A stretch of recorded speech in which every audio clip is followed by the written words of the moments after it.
पाकिस्तान के साथ रिश्ते बहाल करने के लिए 18-18 घंटे प्रधानमंत्री, 24 घंटे आरएसएस, पूरी पार्टी कितनी मेहनत कर रही है, पर्दे के पीछे क्या खेल चल रहा है, असल खबर ये है।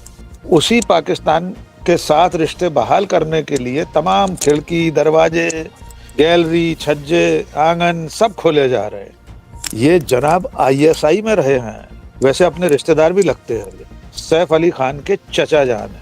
पाकिस्तान के साथ ये जो पीगें बढ़ाई जा रही हैं, दोस्ती के दरवाजे खोले जा रहे हैं, खिड़कियां खोली जा रही हैं, बातचीत के लिए मंच तैयार किए जा रहे हैं, इसके पीछे असल कारण क्या है? देश की आंखों में धूल झोंक कर पाकिस्तान के साथ गलबैयां की जा रही हैं। पाकिस्तान के साथ रिश्ते आपको सुधारना पड़ेंगे, क्योंकि बड़े डैडी ने कह दिया है कि बेटा तुम लोगों को लड़ना नहीं है, मोहल्ले में एक साथ रहना है, प्यार से चलो, गले मिलो। तो अब नरेंद्र मोदी की सरकार को पाकिस्तान के साथ गले मिलना पड़ रहा है, हाथ मिलाने पड़ रहे हैं। हम तो पाकिस्तान को मिलाने पर हमें काम करना चाहिए कि पाकिस्तान का विलय भारत में हो जाए, और विलय न हो सके तो पाकिस्तान को तमीज से रहना सिखा दें। तो कैसे तमीज से रहना सिखाएंगे? जंग आप लड़ नहीं सकते। हमें कतई ऐतराज नहीं है पाकिस्तान के साथ रिश्ते सुधारने में। हमारा ऐतराज तो उन लोगों से है जो ये कहा करते थे कि टेरर और टॉक एक साथ नहीं चल सकती। अब क्या बदल गया है भाई? कोई बताएगा? पाकिस्तान जाना है, हम जाने को तैयार है, सरकार भेजे। हम भी तो वहाँ के समाज को समझें और जानें कि वहाँ लाहौर में कैसे प्राचीन हिंदू नाम बहाल कर दिए।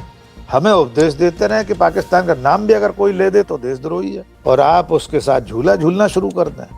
पाकिस्तान के क्रिकेट कप्तान से हाथ नहीं मिलाया हमारे कप्तान ने। भोंपू मीडिया उस पर इतना शोर मचा देता, देखिए कितना पराक्रम का काम किया है कि अगर आप पाकिस्तान का नाम ले दें, हम ले दें, तो देशद्रोही का तमगा तैयार रहता, तुरंत गले में डाल दिया जाता। तुरंत देशद्रोही मेडल तैयार रखेगा। आईएसआई से भी ऐतराज कहाँ है नरेंद्र मोदी की सरकार को? सर चाय कैसे पी गई होगी? अरे बड़े आराम से पी गई होगी, उन लोगों को कोई फर्क नहीं पड़ता। बहुत पाखंडी लोग हैं ये। खबर आ रही है कि विदेश की धरती पर आरएसएस और बीजेपी दोनों में जो टॉप लीडर हैं, वो विदेश की धरती पर गए। वहां होटल में एक बंद कमरे में एक देश की बड़ी तारीफ की है, और उस देश की तारीफ करके मोदी शाह का जो प्लान था बना बनाया, वो पूरा ध्वस्त कर दिया। आज तो जो खबर लाए हैं, भारत के कुछ लोगों ने बताया भी नहीं, जो राकेश सर लाए हैं, सुन लीजिए। सर क्या है पूरा मामला? देखिए, मामला तो बीजेपी और आरएसएस के सबसे परम प्रिय देश पाकिस्तान के साथ रिश्तों का है।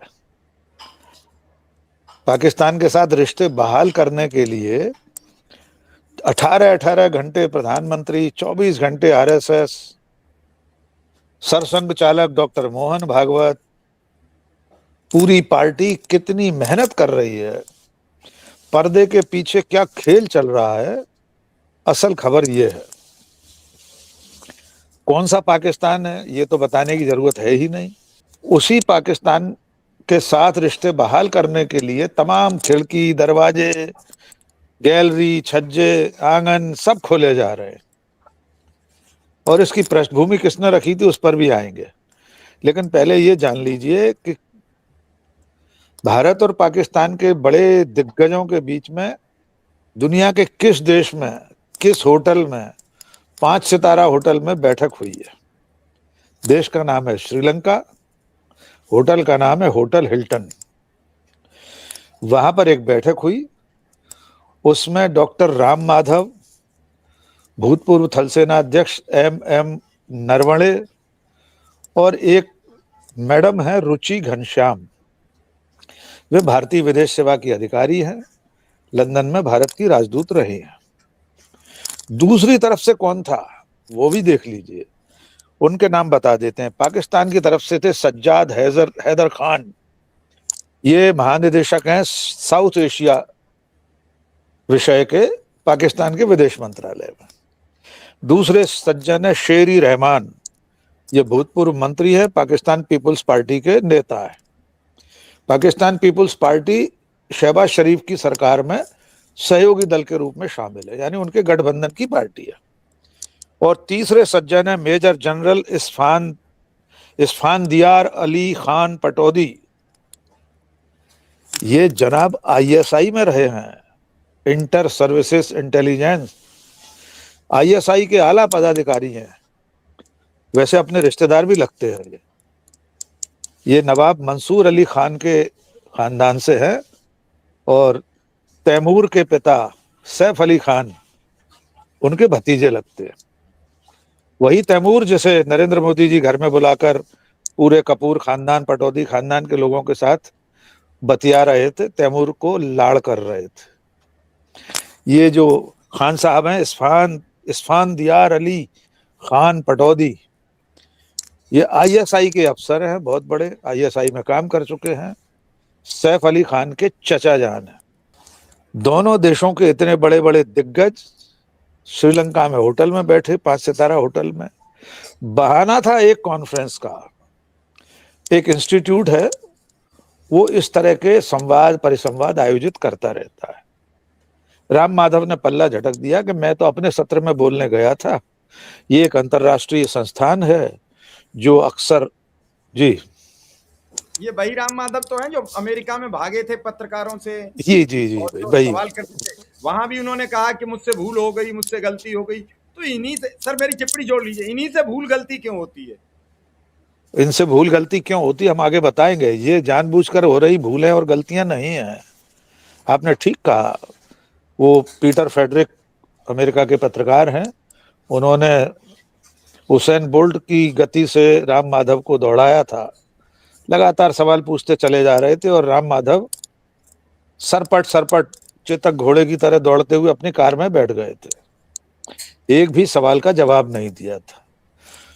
उससे पहले मंच पर उन्होंने जो कुछ एक और आयोजन में कहा था, उसको लेकर उन्हें माफी मांगनी पड़ी थी उसी समारोह में।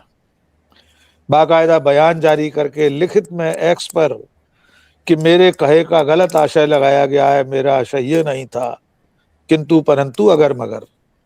पर पूरी दुनिया और देश समझ चुका था कि राम माधव ने जो कुछ कहा है उसकी असल मंशा क्या है।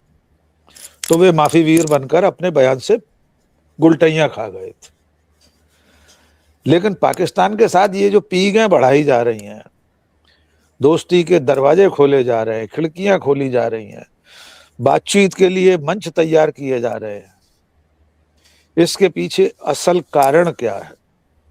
और उस कारण के बाद हम देखेंगे कि इसको किस तरह से धीरे धीरे परत दर परत एक एक कदम आगे बढ़ाते हुए देश की आंखों में धूल झोंक कर पाकिस्तान के साथ गलबैयां की जा रही।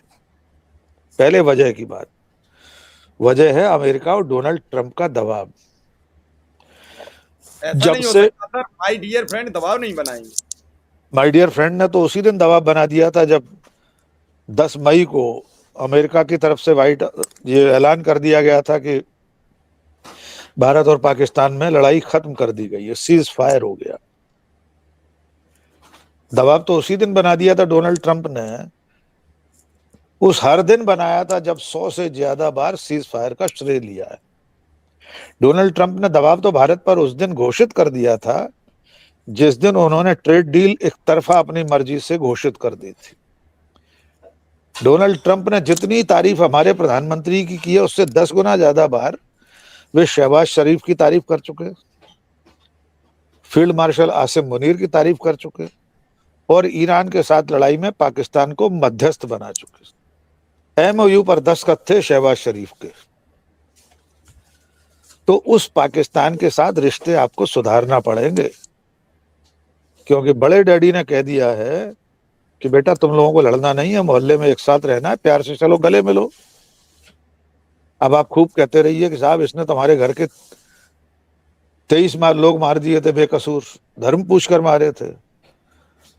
लेकिन बिग डैडी ने कह दिया ठीक है, हो गया, हो जाता है, छोटी मोटी घटना है, चलो हाथ मिलाओ, गले मिलो। तो अब नरेंद्र मोदी की सरकार को पाकिस्तान के साथ गले मिलना पड़ रहा है, हाथ मिलाने पड़ रहे हैं। और उसी के लिए राम माधव तो बहुत छोटी हस्ती है। दत्तात्रेय होसबोले उनसे बड़े पदाधिकारी है, संघ के पद क्रम में वे महासचिव हैं एक तरह से कहा जाए, और उससे भी बड़े सरसंघ चालक संघ के सुप्रीमो, उन्होंने अभी कह दिया कि पाकिस्तान से बातचीत के दरवाजे खुले रखना चाहिए। हम तो पाकिस्तान को मिलाने पर हमें काम करना चाहिए कि पाकिस्तान का विलय भारत में हो जाए। ये बयान है मोहन भागवत का। और विलय न हो सके तो पाकिस्तान को तमीज से रहना सिखा दें। तो कैसे तमीज से रहना सिखाएंगे? जंग आप लड़ नहीं सकते अमेरिका के दबाव के चलते। चौथे दिन आपको सीज फायर करना पड़ गया था। राम माधव के अलावा दत्तात्रेय होसबोले कह चुके हैं, मोहन भागवत कह चुके हैं। होसबोले ने भी सीधे सीधे वही शब्द दोहराए। पहले उन्होंने कहे, मोहन भागवत ने बाद में कहे। होसबोले ने भी कहा पड़ोसी देशों के साथ रिश्ते अच्छे रखना चाहिए, पाकिस्तान के साथ बातचीत के दरवाजे खुले रखना चाहिए। और उन्होंने तो बहुत आगे जाकर ये तक कह दिया वैज्ञानिकों का आना जाना होना चाहिए, साहित्यकारों का, कलाकारों का, रंगकर्मियों का, सोशल एक्टिविस्ट का पाकिस्तान के तरफ जाना हो और वहां के इसी तरह के लोग हमारे भारत देश में आए, राजनेता भी आए जाएं। इसे कहते हैं ट्रैक 2 डिप्लोमेसी, जो श्रीलंका में बैठक हुई है। तो इस तरह से कुल मिलाकर देश को धोखे में रखकर अलग से ट्रैक 2 डिप्लोमेसी के नाम पर पाकिस्तान से रिश्ते सुधारे जा रहे हैं। लेकिन अब इसमें हम आगे बात करेंगे। कुछ डायलॉग हैं नरेंद्र मोदी और बड़े नेताओं के, उनको दोहराएंगे, फिर पूछेंगे कि क्या सब कुछ ठीक हो गया कि पाकिस्तान के साथ ट्रैक 2 डिप्लोमेसी शुरू कर दी गई है। फिर ट्रैक 2 के बाद ट्रैक 1 पर कब आएगी घोषित रूप से। तो पाकिस्तान की बात करते समय ये जो ट्रैक 2 डिप्लोमेसी चल रही है, ये अंततः ट्रैक 1 पर भी आएगी। ऑफिशियल मीटिंग्स भी होंगी, विदेश मंत्री आपस में बात करेंगे, हो सकता है कल को प्रधानमंत्री भी मिले एक दूसरे से। हमें कतई ऐतराज नहीं है पाकिस्तान के साथ रिश्ते सुधारने में। हमारा ऐतराज तो उन लोगों से है जो ये कहा करते थे कि टेरर और टॉक एक साथ नहीं चल सकती, आतंक और बातचीत एक साथ नहीं चल सकती। हमें सवाल तो उन लोगों से पूछना है जो कहते रहे हैं कि लहू और पानी एक साथ नहीं बह सकता। अब क्या बदल गया है भाई? कोई बताएगा कि अप्रैल 2025 में पहलगाम पर आतंकवादी हमले के बाद से पाकिस्तान के रवैये में कौन सा परिवर्तन आ गया है? क्या पाकिस्तान ने अपनी सरजमीन पर चल रहे आतंकवादी ठिकाने हटा दिए? लेकिन क्या पाकिस्तान का रवैया आतंकवाद पर कुछ बदला है? टेरर तो अपनी जगह है ही, तो फिर टॉक क्यों कर रहे हैं आप? लहू तो अब भी बह रहा है, तो फिर आप पानी क्यों साथ में बहा रहे हैं? वहां 5 स्टार होटल में पानी भी साथ पिया होगा ना, वहां तो चाय कॉफी भी हुई होगी, डिनर भी साथ किया होगा राम माधव ने, जनरल मनोज मुकुंद नरवणे ने, रुचि घनश्याम ने। और ये किसके कहने से पाकिस्तान के साथ बातचीत आगे बढ़ा रहे हैं? स्वाभाविक है, मोदी सरकार की सहमति है। मोदी सरकार की सहमति क्यों है? क्योंकि ऊपर से दबाव है। हम ट्रैक 2 डिप्लोमेसी के भी विरोध में नहीं है, हमेशा से हर सरकार करती आई है। इवन जब नरेंद्र मोदी प्रधानमंत्री बने थे तब हाफिज सईद का इंटरव्यू लेने के लिए वेद प्रताप वैदिक जी गए थे पाकिस्तान, हम लोगों के वरिष्ठ पत्रकार वैदिक जी। तब भी ये सवाल उठा था, क्या ये ट्रैक 2 डिप्लोमेसी का हिस्सा है? ऐसा होता रहा है, होता रहना चाहिए, हमें बिल्कुल आपत्ति नहीं है। हम तो कह रहे हैं कि भारत सरकार तय कर दे कि भारत से पत्रकारों का, साहित्यकारों का, सामाजिक कार्यकर्ताओं को प्रतिनिधिमंडल पाकिस्तान जाना है, हम जाने को तैयार है, सरकार भेजे। राम माधव के साथ जाने को तैयार है। हम भी तो देखें वहां पत्रकार कैसा सोचते हैं, क्या करते हैं। हम भी तो वहां के समाज को समझें और जाने कि वहां लाहौर में कैसे प्राचीन हिंदू नाम बहाल कर दिए नवाज शरीफ की बेटी ने। पंजाब की मुख्यमंत्री है पाकिस्तान के, पंजाब की। लेकिन यह नहीं हो सकता कि आप देश की नजरों में राष्ट्रवाद का परचम फहराते रहें हमें उपदेश देते रहे कि पाकिस्तान का नाम भी अगर कोई ले दे तो देशद्रोही है, और आप उसके साथ झूला झूलना शुरू कर दें। देश को बताएं भी नहीं, आधिकारिक रूप से बताएं, बयान दें, हमें कोई ऐतराज नहीं। और ये अभी नहीं हो रहा है शिव कुमार जी, बहुत गंभीर सूचना और हम साझा करना चाहते हैं। पहलगाम हमले के 2 महीने, ऑपरेशन सिंदूर के 2 महीने बाद लंदन में भी ऐसी एक बैठक हो चुकी है। ये जो रुचि घनश्याम मैडम है, ये इंग्लैंड में भारत की उच्चायुक्त रह चुकी हैं,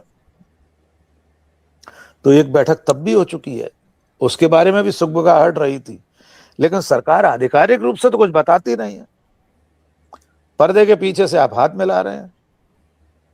और मजेदार बात सुनिए, क्रिकेट के मैदान में अगर कप्तान हाथ मिला ले तो बहुत बड़ा पराक्रम है, नहीं मिलाए तो उससे भी बड़ी बात।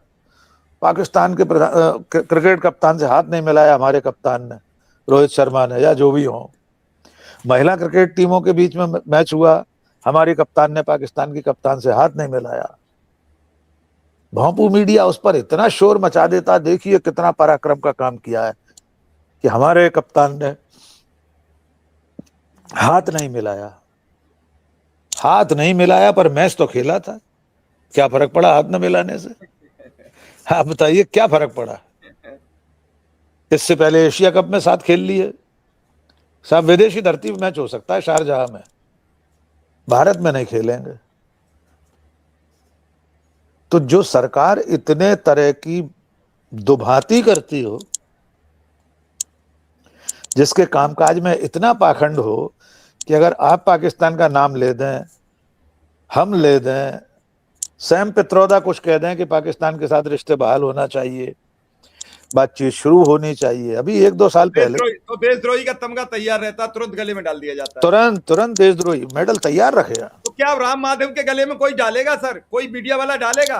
कोई कुछ कहेगा? मैं छोटी सी टिप्पणी सर दिमाग में आ गई तो बोल दिया।